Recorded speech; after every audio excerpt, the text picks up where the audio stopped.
Hello and welcome back to Coach Quip episode 167. I'm Coach Chris. I'm Coach Robyn. And today we are talking about planning your race season.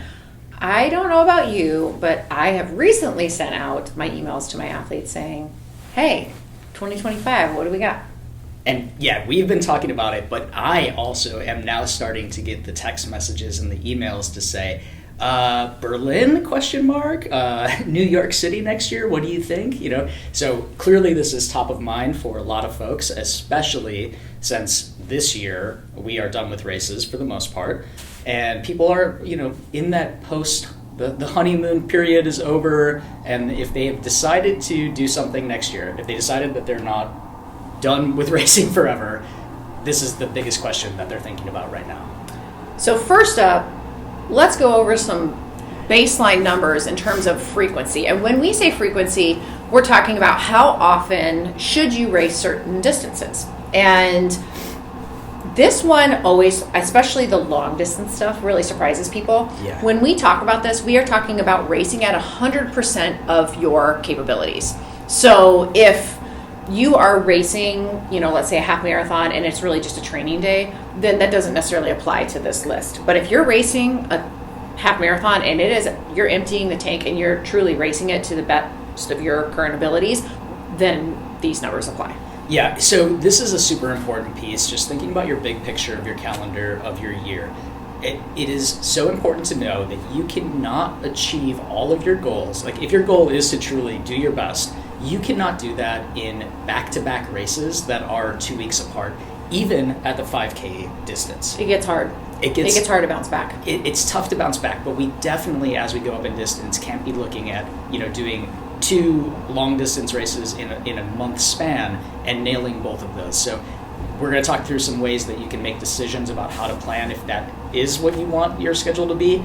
But let's go through our distances of frequency. Starting with the shorter stuff, right? Yep. Which for me is the harder stuff. So 5Ks, really honestly, every 3 to 4, even 2 to 4 weeks, if you're able to use some kind of aggressive recovery or more advanced recovery tools, you can bounce back from these really quickly. And it's cool because you can actually use the fitness that you deposit during the race in as little as 1 week. So you can race these at 100% every 3 to 4 weeks. Yeah. So for 10K distance, now going up just a little bit, 4 to 6 weeks is what we're looking at to really maximize your effort. If you are going full out, 4 to 6 weeks. This is cool too, right? I have an athlete that's coming back into fitness, and she's a very accomplished marathoner, and her goals right now is she's doing literally a 5K every 2 to 3 weeks, and just trying to better her time every time. And it is such a fun, fresh goal, and she's 100% emptying the tank and feeling trashed the next 24, 48 hours, and then after that starts to feel a little bit better, and then by 2 weeks is able to race again. So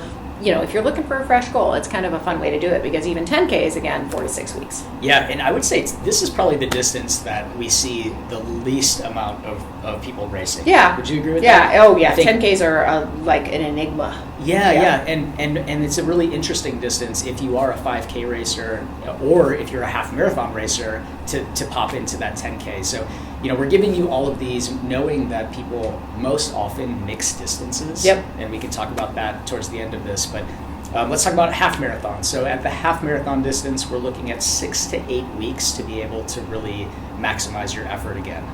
And I mean, that's a lot. You can race a lot of half marathons, and 5Ks are the most popular distances out there. Mm-hmm. And part of that is because you can bounce back so quickly from them. Yeah. When we get beyond that, things get exponentially longer, right? Why is that? A big piece is because when we train for things like marathons and longer, we don't actually do the full distance until the race day. So they are going to recruit more and take more from us, right? And it therefore it's cool. Yay, thumbs up, right? Mm-hmm. You're a badass. However, it's also going to take longer to heal from it and be able to start to rebuild. So what pros typically do, which is what I recommend for my athletes, even on the conservative end, is fully 100% racing a marathon every 5 to 6 months. That's right. Half marathon went 6 to 8 weeks. Marathon went 5 to 6 months. At 100%, you are able to truly reverse taper, maybe go back into your base building, i.e. episode 166. If you haven't listened to it, it's a great one to figure out how to strength train before you get going again. And then rebuild, right? The runway for any marathon as a minimum is about 4 months, right? Yeah. 4 to 5 months. And putting a month on the end of that for reverse taper after, you're at 6 months right there. This is why we love spring and fall for marathon racing. Can you run in a marathon in less than that? You absolutely can. But knowing that you're going to be 100% and being able to do it is going to be a tougher nut to crack. Yeah. And then ultras. So our half Ironman, our Ironman distance, or any ultra running race, I think we're looking at 6 to 18 months before you could fully race once again. And this also depends on how aggressive your recovery is. Your factors like sleep, nutrition, burnout. Exactly. Burnout's a big one on this one. Yep. Yeah. And then any physical injuries that you might have attained in your acquired in your training process or racing, right? So this one is, you really have to be strategic about your races that you're signing up for.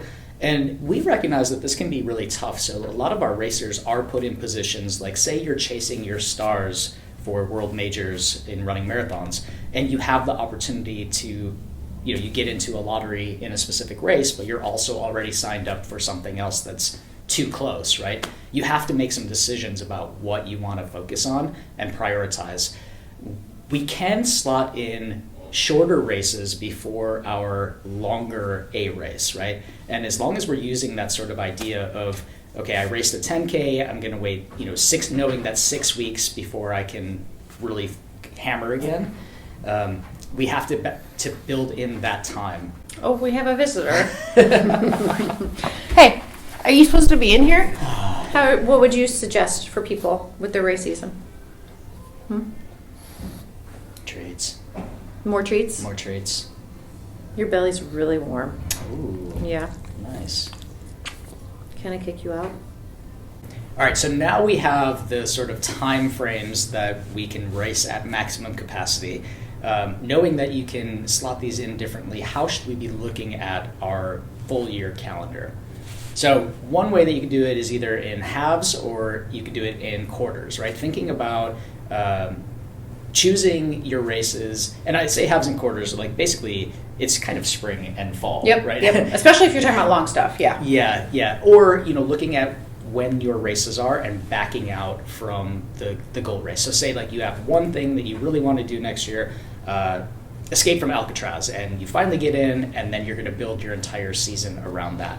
We want to use the time frames that we have to think about how far we have to back out and how much time we'll need to recover on the other side before we slot in other races. Yeah, that reverse taper, we cannot say enough about that. Like, you do not want to race 100% and then just roll it straight in. You got to give some time to adapt and recover in order to be able to use that fitness, right? Because all racing is your most significant training day. That's it. Yep. Yeah, but and we'll often talk as coaches about rolling that fitness into your next race, but that's with the asterisk that you actually have to recover from it first before you can utilize that fitness, and so that's why you have that time frame in between. Yep. Next up is I love to stack a race, right? So stack them up. When we are talking about, especially racing something long, or let's say even you want to get into racing half marathons. I had several athletes that just wanted to do half marathons this year, but they wanted to really race them. So what we would do is we would have like an 8-week block, and then somewhere around the midway, week 4, week 5, we would do a 5K benchmark. Ideally finding a race, and then that would give us an inkling, because then they would have a few weeks to still recover from that before they would really race, of where our fitness is. It also is really cool because there are only so many longer races that you can do, and it gives you some racing practice, which we all need, especially when we're talking about spring, because we need some rust busting. So figuring out, if you want to race short, how to make it count for long. Another way to do it is if you are racing, let's say, a 50 miler, and you're going to be doing it on trail, you can use marathons if your longest day, this is only if your volume supports this, so don't go and do this and then write me that you're injured, but you can use a marathon as a training day So you get, again, like just how to run around people and maybe practicing wearing your hydration pack and grabbing nutrition off the course, even though there's no way that road nutrition is going to be anywhere as good as trail nutrition. But you get a chance to kind of do a marathon nowhere near your road speed capability, but use it as a training day into something longer. And also it just makes it go by faster. Yeah, and you just said not at your road capacity, so you would recommend that you're not fully racing. No way. Yeah. No way. Yeah. In that scenario, the shorter is still a significant race, right? But because you're not doing it at 100% of your potential, you're doing it as an aerobic deposit supporting a 50-mile pace card, pace objective. You don't need the 6 months to recover because it's just a day of moving, which your training is also supporting. Yeah, and I think that so when you're doing that, you really have to be disciplined about staying in your range there, because I think a lot of people could go and be like, I'm doing this as a training race, right? But then get swept up in, I don't want people to see my time be slower than whatever, right? So you have to be really disciplined about that. I love the idea of using those races as a benchmark, though, and that's really a strategic way to get the benefits of racing and to get those benchmarks along the way about your progress. So that's a really smart way to stack races into your season strategically so that you can keep with that forward progress. We talk about this a lot, stacking as well with triathlons, because holy moly, the gear, the transitions, it's like a whole dance. Especially if someone's a newer racer, let's say they have a fall 70.3, we absolutely do not want that to be their first race, not just to get racing experience, but to get your shit together, literally. Figure out how to set up your T1, your T2 with a sprint and an Olympic before that is going to be so beneficial. Again, you don't have to race those at 100% of your ability, but you do need to figure out how to set up the really 5 pieces of your race, right? We got swim, T1, bike, T2, run. Yeah. So next up is to factor in real life. When you are planning your race season, you have to think about the other things that you have going on. So if you have a month-long vacation to another country, probably don't choose the race that's 2 weeks after that, right? Definitely not. If you know that you are about to expand your family, or you have a sick parent that you're taking care of, or any number of things that might disrupt your ability to be consistent in your training and to have the appropriate time for your distance, then you should make some other decisions. So, with that, say you're typically a marathon racer or an ultra racer, and you have an extremely busy 2025 coming up for a variety of reasons. Maybe you scale back to 10Ks or half marathons because the training load would be more reasonable for that. You can continue to race, but you have to be realistic about what you'll be able to put into your racing so that you can get out what you want to get from that too. I got 2 examples. You just hit one on the head. Yeah. I have an athlete, one of the ones I referenced, that wanted to race competitive 13.1s this year. Traditionally a very successful marathon distance runner, had 75 weddings that they attended. Not really, but it seemed like it was every weekend. It's just in that phase of life that you tend to go through where everybody's getting married and you're just traveling nonstop. And because of that, chose to do halves. And even that was actually hard to accomplish. So 100%. The other thing is work. Just be realistic. I think when it comes to work, a lot of times we put our head down and think, oh, we'll get through it. But when you're planning, if you have phases in your work, one of the things that I ask, and this is a huge reason to work with a coach in my yearly intake, is what are your heavy work periods? And then we don't avoid them completely, but I'm not going to have you peak during that time, and I can do things that are creative that allow you to navigate it better, right? So if we need to be building during your month before a tax deadline, I'm a lot more likely to use, instead of a 3 build 1 recover, I could use a 2 build 1 recover, or even a 1 build 1 recover if it's a really rough week. And that is going to allow you just to have a little bit more bandwidth as you navigate really heavy work periods. Especially if you've done your job for a while, take some time and think about when those periods are and how they might fit in with a significant volume chunk, because stress is stress is stress. If you do a 40-mile week and you have an insane workload, that can literally count as a 60-plus mile week as your body absorbs it. Your body cannot tell the difference between physical, emotional work, real life stress. Wouldn't it be cool if work stress made us faster at racing? It doesn't. It doesn't. It just sucks the life out of us. Yeah, exactly. Which is why Brian and I won't race around marathon season. Yeah. Like, we will typically choose either a winter, spring, or for me, I'll try to race like a month before marathon because I just know what happens. It's our Black Friday, everything. Right. I'm a complete freak if you've never seen me for that week. And even after, I'm just like a frazzled fool. There's no way I would be a disaster. Yeah, and that's also a good point. You mentioned you and Brian. So if your partner is also someone who races, you might want to consider either, are you a couple that does the same race and builds together and that's less stress for you? Or are you people who like to have your own thing and then you want to work with that other person to try to determine how you'll pace out your race schedule for the year? Yep, 100%. Yeah. All right, last one. This is probably my favorite one because it involves groups. So if we're talking about long stuff and you're like hemming and hawing about an A, group up for the long stuff. We cannot say this enough.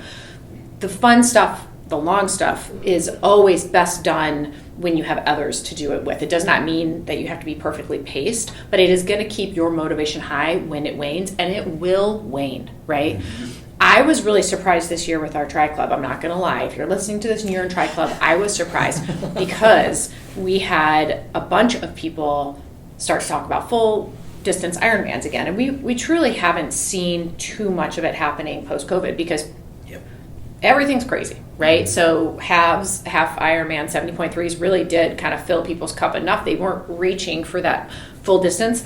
It took one person to bubble it up in that chat, and now we have multiple people that are signed up for Ironman Arizona for next year. That is a very smart move. Mm-hmm. And I encourage people as they were hemming and hawing of like, don't go for it unless we have people for you to train with for this, because it is already going to be a challenge to do a late season full distance Ironman. And there can be so much more fun to it, accountability, community, and really exercising your own potential when you're able to do it alongside others. Yeah, and I would say this is particularly important if you actually choose a spring race as opposed to a late season race, because Chicago winters are tough to train through, especially if you know that you are on the clock and you have a deadline that requires really consistent and intense training in the winter months. So the group factor is huge for those races as well. And really, if you're listening to this, chances are it's mid-December, right? Yep. Which means if you are doing like a Boston Marathon timeline end of April, this is week 1. So find your people, right? Yep. Find your people. Yep. All right, so when you are planning your race schedule for 2025, a couple of factors to think about: your frequency, your A races, stacking your races. You want to make sure that you're factoring in real life and that you are finding your people. So, time to get out there, everybody. If you need a spreadsheet, DM us. Till next time. Thanks for listening to Coach Quip. Original music performed by Ment. Follow us online on Instagram, Facebook, and Twitter at Edge Athlete Lounge. Our podcast lives in the blog section of our website. Don't forget to subscribe, rate, and review this podcast, and you can check out the show notes for additional ways to contact us. Ready, set, onward we go.